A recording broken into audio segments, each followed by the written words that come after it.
God's love is unconditional, but his covenant is conditional. That's why some Christians are loved, but not blessed. It says in the book of Deuteronomy, chapter 28, verse 1, it says, "It shall come to pass, if thou shalt hearken diligently unto the voice of the Lord thy God, to serve and to do all his commandments which I command thee this day, that the Lord thy God will set thee on high above all the nations of the earth." So here's what you need to know, my brothers and sisters in Christ. And unbelievers, if you don't know Jesus, tune in. You can tune in too.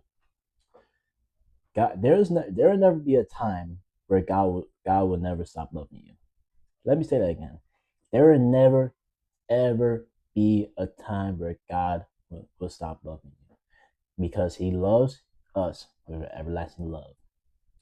But His covenant, but here's a catch though.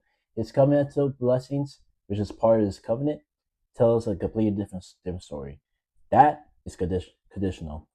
If we truly want to obey, truly want to experience the covenantal blessings of God, His blessings, then we need to then we need to be obedient to His will and obedient to His commandments.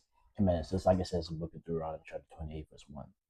And when I believe, and to people who think they could get away with abusing grace, and grace is a license to sin, let me tell you, God shows a different story. Notice, when a believer disobey God, right? Newsflash: they do not lose their salvation. They don't. God will not take away their salvation. But here's a catch, though. That doesn't mean God will bless this disobedience either. If you look at Israel, right? Israel, Israel, God didn't the people of Israel out of their land, but that didn't mean they didn't reap a harvest either. They didn't reap jack. And just like believers who disobey God today, especially here in America, they they don't have blessings. They don't. They're not covered by the hand of God. God, they experience closed doors, all that stuff like that because they disobey God. And it shows. And God doesn't do this to condemn you.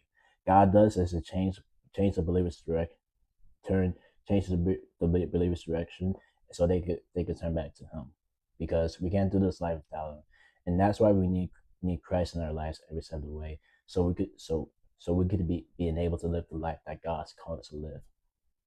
If you like this content, don't forget to like, subscribe, and turn on notifications for future videos, and leave in the comments if you have any questions or concerns. Until then, don't be religious, follow Christ.